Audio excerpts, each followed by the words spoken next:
మాకు అత్యంత సన్నిహితులైన love gospel వీక్షకులందరికీ సర్వశుభాలు. లేఖనాలన్నిటిలోనూ అత్యంత లోతైన ప్రవచనాత్మకమైన సంబంధాల్లో ఒకటి మోషే అరణ్యంలో ఇత్తడి సర్పాన్ని పైకెత్తడానికి, యేసుక్రీస్తు వారు శిలువ మీదకి ఎత్తబడ్డానికి మధ్య అనుసంధానం ఏంటి, వాటి మధ్య రహస్యం ఏంటి, చాలా లోతుగా అధ్యయనం చేయాల్సిన అంశం. చాలా లోతైన విషయాలుంటాయి. చాలా క్లియర్గా ఇస్తాను. పూర్తిగా వీడియోను చివరి వరకు చూడండి.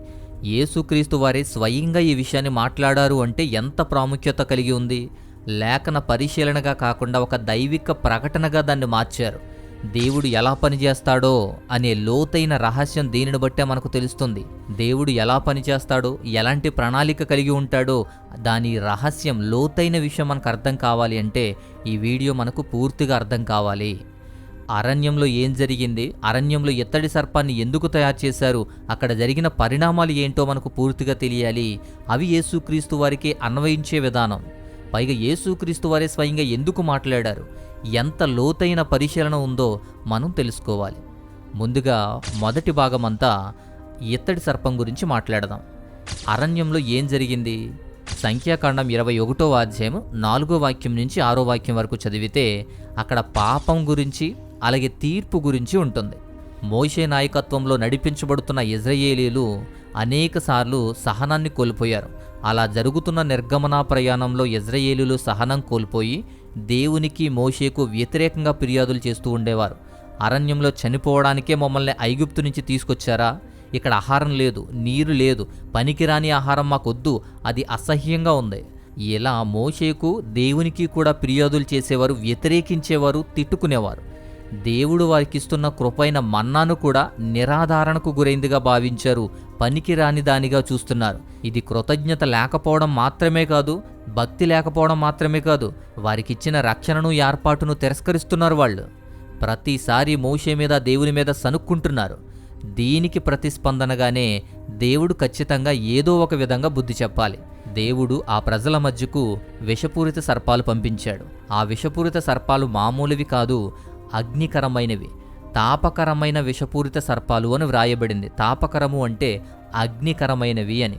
అగ్నిమయమైన విషపూరిత సర్పాలను పంపించాడు. అనేక మంది ఇశ్రాయేలీలు ఆ సర్పపు కాటుల వలన చనిపోయారు. అవి కాటు వేస్తే విపరీతమైన మంట, కాలిపోతున్న ఫీలింగ్ అనేది వస్తుంది. అందుకే సెరాఫీమ్ అనేటువంటి, అంటే అగ్నిమయ సర్పాలు అనే హిబ్రూ పదాన్ని వాడాడు. అంటే మంటను కలిగించేదిగా వర్ణించేది. పాము కాటుతో మరణించడం వారికి పాపానికి ఒక శిక్షగా అక్కడ విధించబడింది. ఇప్పుడు ఇశ్రాయేలు వారికి బుద్ధొచ్చింది. మరలా దేవుని వైపు చూస్తున్నారు, పశ్చాత్తాపం కోసం చూస్తున్నారు, నివారణ కోసం చూస్తున్నారు. సంఖ్యాకాండం 21వ అధ్యాయం 7 నుంచి 9 వాక్యాలు చూస్తే ఈ పశ్చాత్తాప నివారణ గురించి మనం చూస్తాం. ప్రజలు పశ్చాత్తాపడి మోషేకు మొరపెడుతున్నప్పుడు దేవుడు ఒక అద్భుతమైన ఆజ్ఞ ఇస్తాడు. ఈ తాప సర్పమునకు, అగ్ని సర్పానికి సింబాలిక్గా ఒక ఇత్తడి సర్పాన్ని తయారు చేసి దాన్ని ఒక స్తంభం మీద నిలవబెట్టాలి. కాటుకు గురైన వాడు దాన్ని చూసినప్పుడు వారు బ్రతుకుతాడు అని దేవుడు ఆజ్ఞ ఇచ్చినప్పుడు మోషే ఆ ఆజ్ఞను పాటించి ఇత్తడి సర్పాన్ని తయారు చేసి దానిని ఒక స్తంభం మీద నిలబెట్టాడు. కాటుకు గురై దానిని చూసే ప్రతి ఒక్కరూ కూడా బ్రతికారు. ఇక్కడ వరకు మనకు బాగానే అర్థమవుతుంది. కానీ చంపేది ఏదైతే ఉందో దాని ప్రతిరూపాన్నే తయారు చేసి దానివల్ల స్వస్థత కలగజేయడం ఏంటి? దాన్ని చూస్తే స్వస్థత ఎందుకు కలుగుతుంది? దేవుడు ఎలా ఎందుకు నిబంధన పెట్టాడు? చంపుతున్న దాని ప్రతిరూపాన్ని చూడడం ద్వారా స్వస్థత ఎలా తెస్తుంది అనేది చాలా మందిలో మెదిలేటువంటి ప్రశ్న. దేవుడు విశ్వాసం గురించి ఒక పాఠం నేర్పిస్తున్నాడు. ఎవరైనా స్వస్థత పొందాలి అంటే దేవుడు నియమించిన సాధనాలపై పూర్తిగా, ఉద్దేశపూర్వకంగా నమ్మకం ఉంచడం అనేది అత్యంత అవసరం.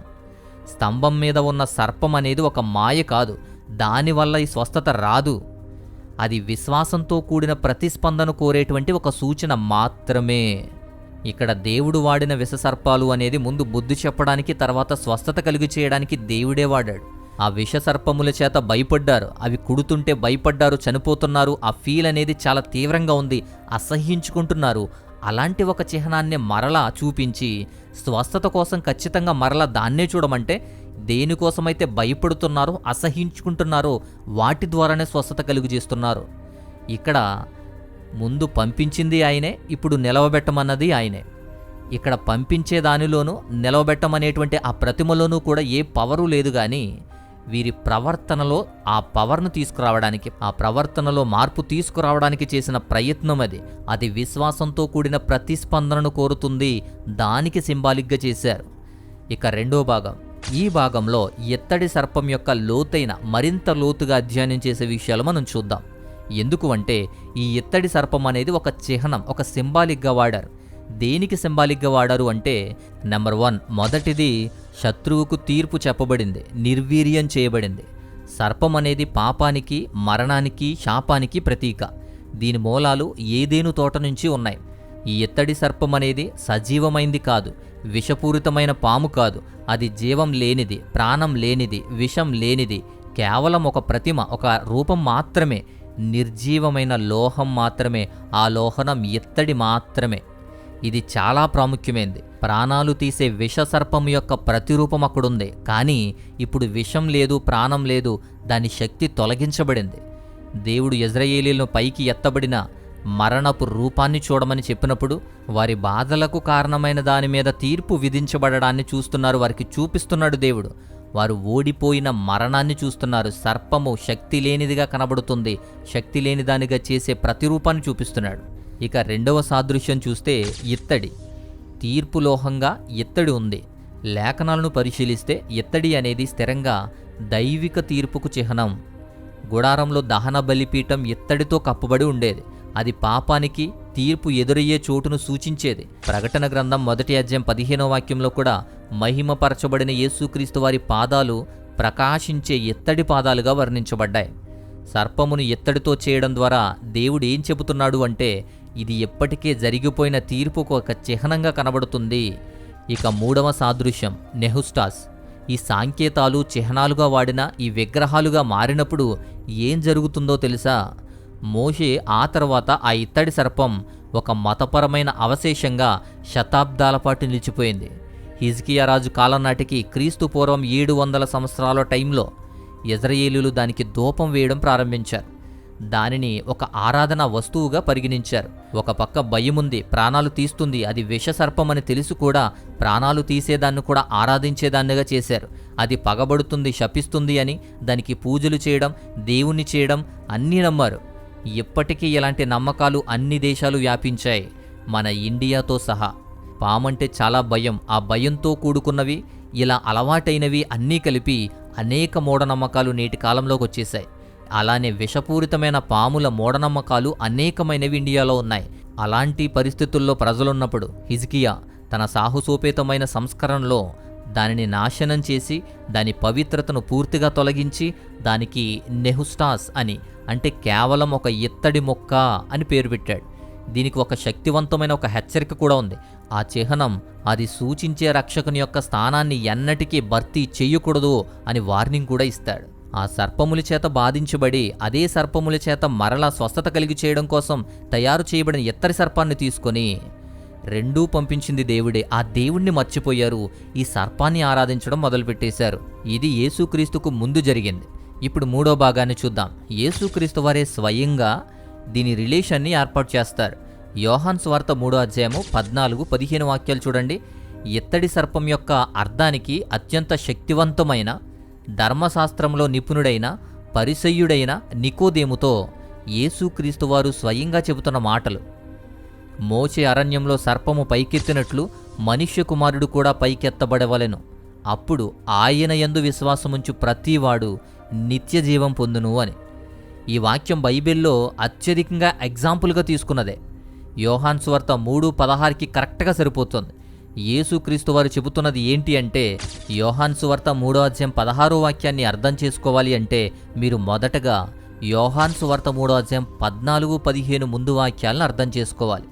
ఇత్తడి సర్పమే సువార్తను విప్పే తాళపు చెవి. తన శిలువ మరణం ఒక ప్రమాదం కాదని, ఒక ఓటమి కాదని, అది జరగడానికి శతాబ్దాల ముందే అరణ్యంలో రూపుదిద్దుకున్నది అని, దేవుని ముందు నిర్ణయించబడిన ప్రణాళిక అని యేసుక్రీస్తు వారే వెల్లడి చేస్తున్న విషయం. ఇక 4వ భాగంలో గాఢమైన రహస్యం. దీనిలో ఉన్న లోతైనటువంటి రహస్యం ఏంటి అంటే శాపధారి.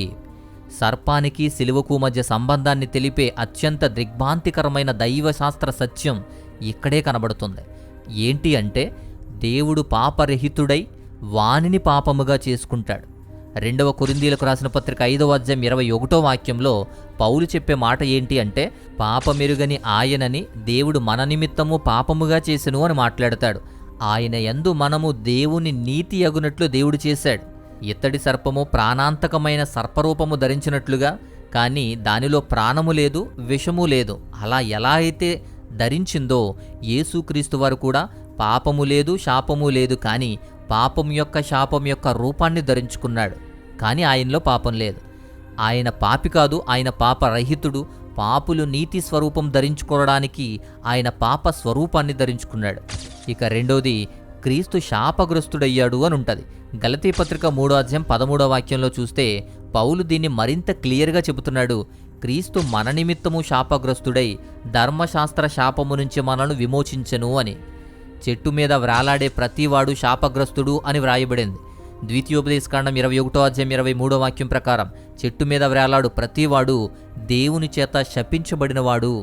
ఆ ధర్మశాస్త్రం ప్రకారమే యేసుక్రీస్తు వారు చెక్క శిలువ మీద వ్రాలాడదీయబడినప్పుడు ఆ ధర్మశాస్త్రం ప్రకారమే శాపగ్రస్తుల వర్గంలోకి ప్రవేశించాడు. ఆనాడు ఏదెను తోటలో సర్పం మానవాళి మీద శాపాన్ని తెచ్చిపెట్టింది. ఆ స్తంభం మీద ఇజ్రాయేలు ప్రజల కోసం ఇత్తడి సర్పం తీర్పులో ఎత్తబడిన శాపానికి ప్రతీకగా నిలిచింది. ఇప్పుడు శిలువ మీద ఉన్న యేసుక్రీస్తు వారు ఆ శాపంగా మారిపోయారు. దాని ద్వారానే విశ్వాసంతో ఆయన వైపు చూసే వారందరూ దాని నుంచి విడిపించబడతారు. విమోచనలో అత్యంత లోతైన రహస్యం ఇదే. దేవుడు శాపాన్ని నాశనం చేయడానికి శాపం యొక్క రూపాన్ని ఉపయోగించాడు. అలనాడు ఇజ్రాయేలు ప్రజలు ఎలా అయితే ఆ రూపాన్ని, విషసర్పం యొక్క రూపాన్నే స్వస్థతకు ఒక సింబల్గా చేసుకున్నారో, దేవుడు శాపాన్ని నాశనం చేయడానికి శాపం యొక్క రూపాన్ని ఉపయోగించాడు. శిలువ మీద వ్రేలాడుతూ చూపించాడు. ఇక 5వ భాగం. ఈ 5వ భాగంలో అప్పుడు అరణ్యంలో ఎత్తబడిన ఈ ఇత్తడి సర్పానికి, ఇప్పుడు శిలువ మీద ఎత్తబడిన యేసుక్రీస్తు వారికి కొన్ని వ్యతిరేకతలు, కొన్ని పోలికలు కూడా ఉన్నాయి. పోలికల గురించి చూస్తే అక్కడ ఇత్తడి సర్పం అనేది సమస్య దేనికోసము అంటే, శారీరక పాము కాటు గురించి మరణించే వ్యక్తులు ఎవరైతే ఉన్నారో వారి గురించి ఏర్పాటు చేయబడింది. కానీ యేసుక్రీస్తు వారు శిలువ శాశ్వత ఆత్మీయ మరణం గురించి. అక్కడ అరణ్యంలో విశ్వాసంతో చూస్తేనే స్వస్థతను పొందుకుంటారు. ఇక్కడ విశ్వాసంతో నమ్ముకుంటే వారు నిత్యజీవం పొందుకుంటారు. అక్కడ అరణ్యంలో ప్రాణాలు తీసే ఆ సర్పం యొక్క రూపమే ఇక్కడ స్వస్థతను కలిగించే చిహ్నంగా మారింది. ఇక్కడ శిలువ మీద ఉన్న యేసుక్రీస్తు వారు పాపరహితుడు, కానీ పాపమయ్యాడు. ఇక అక్కడ అరణ్యములో ఎత్తబడినటువంటి ఇత్తడి సర్పం ఇజ్రాయేలు వారి కోసం మాత్రమే. ఇజ్రాయేలు వారి కోసం మోషే దగ్గరున్న అరణ్యంలో ఉన్న ఆ ఇజ్రాయేలు వర్గం వారికి మాత్రమే. కానీ యేసుక్రీస్తు వారి శిలువ మానవాళి అంతటికీ, సమస్త మానవాళి విమోచన కోసం. అరణ్యంలో ఎత్తబడిన ఇత్తడి సర్పం విలువ ఏంటి, ఉపయోగం ఏంటి, దాని ఫలితం ఏంటి అంటే అది తాత్కాలికమైనది, భౌతిక జీవితానికి ఆధారపడేది మాత్రమే. కానీ యేసుక్రీస్తు వారు శిలువ మీదకి ఎక్కడం శాశ్వత జీవితానికి ఇచ్చేది, ఇది పర్మనెంట్గా ఇచ్చేది. ఇక అరణ్యంలో ఇత్తడి సర్పానికి ఇజ్రాయేలు ప్రజలకి మధ్య మోషే ప్రార్థన చేశాడు, మోషే ఉన్నాడు. కానీ ఇక్కడ యేసుక్రీస్తు వారి దగ్గర దైవ ఉనికి, దైవ కుమారుడు ఆయనే, యాజకుడు ఆయనే, బలి కూడా ఆయనే. అలానే 6వ భాగంగా ఈ అరణ్యంలో ఎత్తబడిన ఇత్తడి సర్పానికి యేసుక్రీస్తు వారికి మధ్య వ్యతిరేకతలు కూడా ఉన్నాయి. అనేక కీలక విషయాల్లో శిలువ ఇత్తడి సర్పం కంటే అనంతమైనది, గొప్పది, ప్రాముఖ్యత కలిగినది. ఇత్తడి సర్పం కేవలం శారీరక పాముకాటును నయం చేసి ప్రాపంచిక జీవితాన్ని పొడిగిస్తుందేమో, కానీ శిలువ నిత్య జీవాన్ని అందిస్తుంది. దానికి పూర్తిగా భిన్నమైంది. అరణ్యంలో ఇత్తడి సర్పం ప్రత్యేకంగా ఇజ్రాయేలు జనాంగానికి మాత్రమే ఇవ్వబడింది.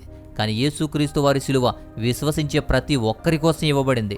యూదులు, అన్యజనులు, ప్రతి జాతి, ప్రతి తరానికి చెందిన ప్రజల కోసం ఇవ్వబడింది.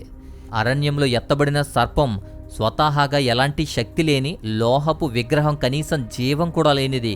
దాని శక్తి అంతా చూడమని మాత్రమే ఆజ్ఞాపించారు. కానీ ఇక్కడ సజీవమైన యేసుక్రీస్తు వారు వేలాడబడుతున్నారు. ఆకర్షించే సజీవుడైన దైవ కుమారుడు, పునరుద్ధానం చెందిన వ్యక్తి.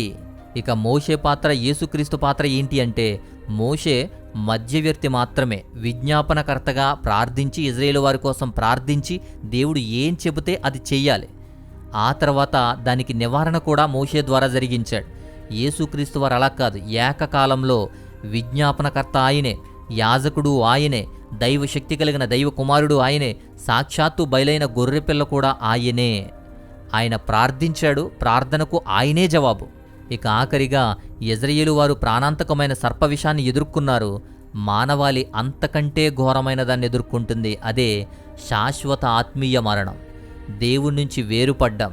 విమోచన లేని పాపంతో కూడిన ప్రపంచంలో విమోచన అందించడానికి దేవుడు ఏర్పాటు చేసిన ప్రణాళిక అంతకన్నా చాలా గొప్పది. ఇక 7వ భాగం చూస్తే దేవుని యొక్క దైవ శాస్త్రం, దేవుని యొక్క రక్షణ మార్గం, దేవుని యొక్క లోతైనటువంటి ప్రణాళిక ఎలా ఉందో మనం చూడాలి. ఇత్తడి సర్పం లేఖనమంతటా కూడా దేవుని రక్షణ యొక్క స్థిరమైన నమూనాన్ని, ఒక చిహ్నాన్ని వెల్లడించింది. అక్కడున్న సమస్య వాస్తవమైందే, ప్రాణాంతకమైందే. పాపం వారి వెనక నిజంగా వారిని చంపుతుంది వారి యొక్క పాపం వలన. దేవుడు దాన్ని తక్కువగా అంచనా వేయలేదు. అందుకే సర్పాలు నిజమైన దైవిక శిక్షలుగా వచ్చాయి.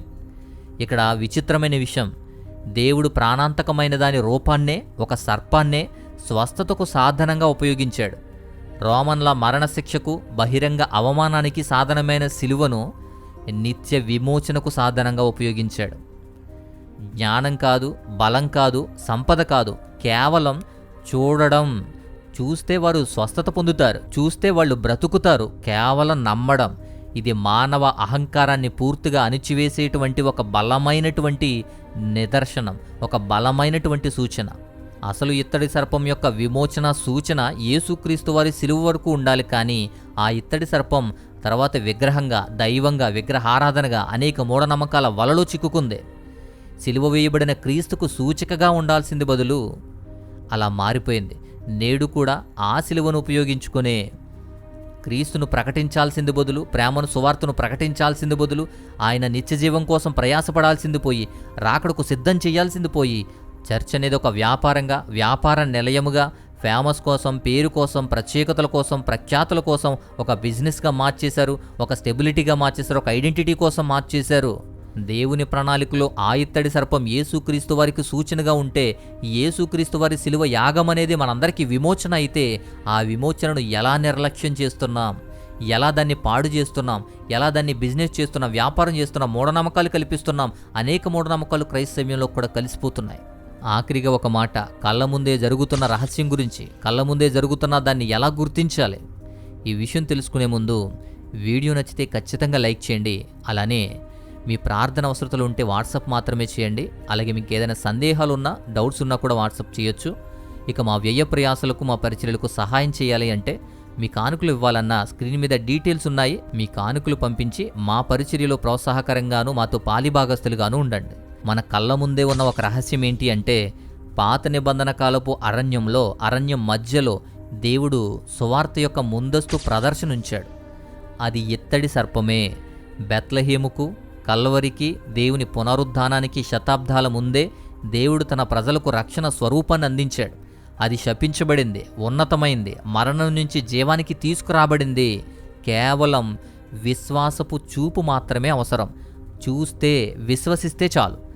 మోషే అరణ్యంలో సర్పాన్ని పైకెత్తినట్లు మనుష్య కుమారుడు పైకెత్తబడవలెను అని చెప్పినప్పుడు, ఆ 1000 సంవత్సరాలకు పైగా అందరి కళ్ళ ముందే దాగి ఉన్న దాన్ని ఆయన బయలుపరిచారు. ఆ ఇత్తడి సర్పము కేవలం పాము కాటుకు విరుగుడు మాత్రమే కాదు, అది సిలువను గురించిన దేవుని యొక్క వివరణ గురించిన ప్రవచనం. పాపముగా, శాపముగా మారి ఓటమి ఖాయమైన స్థితిలో పైకెత్తబడే క్షణమది. ఆ తర్వాత విశ్వాసంతో ఆయన వైపు చూసేవారందరూ నిరంతరం జీవిస్తారు. 2 కొరింథీయులకు రాసిన పత్రిక 5వ అధ్యాయం 21వ వాక్యంలో చెప్పబడినట్లుగా, పాపమెరుగని ఆయనను దేవుడు మన నిమిత్తము పాపముగా చేసెను, తద్వారా మనము ఆయన యందు దేవుని నీతి అవుతామంటారు. సర్పము ఇత్తడితో తయారు చేయబడింది, చనిపోయింది, తీర్పు పొందింది, శక్తిహీనమైనది, ప్రాణము లేనిది, బలము లేనిది. కానీ సిలువ మీద ఉన్న యేసుక్రీస్తు వారు చనిపోయి, పాతిపెట్టబడి, తిరిగి లేచినవాడు. మానవాళి యొక్క అత్యంతమైన లోతైన గాయానికి సజీవమైన సమాధానముగా ఉన్నాడు. ఇప్పుడు మన దృష్టి వెళ్లాల్సింది ఇత్తడి మీద కాదు, ఇత్తడి సర్పం మీద కాదు, ఆజ్ఞ ఇచ్చిన దేవుని మీద.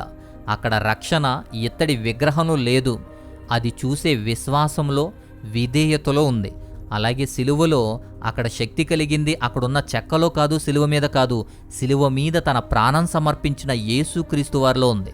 ఇత్తడి సర్పం తాత్కాలికంగా చూపించింది, పైగా ఇజ్రాయేలు వారికి మాత్రమే రక్షణ చెప్పింది. కానీ సిలువ మీద యేసుక్రీస్తు వారు నిత్యమైన, సమస్తమైన లోకానికి రక్షణగా, విమోచన తెచ్చిపెట్టినవాడు. చిహ్నాలు కేవలం చూపించేవి మాత్రమే, చిహ్నాలు కేవలం నిదర్శనకు మాత్రమే, చిహ్నాలు కేవలం ప్రాణం లేనివి మాత్రమే, చిహ్నాలు కేవలం ఉపయోగం లేనివి మాత్రమే. చిహ్నం వెనక ఉండే దేవుని శక్తి, దేవుని ప్రణాళిక, దేవునిపై ఉన్న విశ్వాసం మాత్రమే మనల్ని నిలబెడుతుంది. శక్తి, జీవం, రక్షణ త్యాగం చేసిన యేసుక్రీస్తు వారిలోనే సంపూర్ణంగా కనిపిస్తుంది. సో ఇది ఈ వీడియోలోని అంశం. సో ఈ వీడియో నచ్చితే ఖచ్చితంగా లైక్ చేయండి. ఈ వీడియో చాలా క్లియర్గా మీకు అర్థమైంది అని నేను అనుకుంటున్నాను. ఇంతవరకు వీడియో చూశారు అంటే వాక్యం పట్ల మీకున్న శ్రద్ధ, ఇంతవరకు దేవుని యొక్క ప్రణాళిక పట్ల మీకున్నటువంటి ఆసక్తిని బట్టి దేవుడు మిమ్మల్ని ఏర్పాటు చేసిన విధానం అర్థమవుతుంది. అయితే మరిన్ని అద్భుతమైన అంశాల కొరకు మరొక అద్భుతమైన వీడియో ద్వారా మనం మరలా కలుసుకుందాం. అంతవరకు దేవాతి దేవుని మహా ఉన్నతమైన కృపా కాపుదల మీకు తోడయుండి బలపరిచి నడిపించునుగాక. ఆమేన్.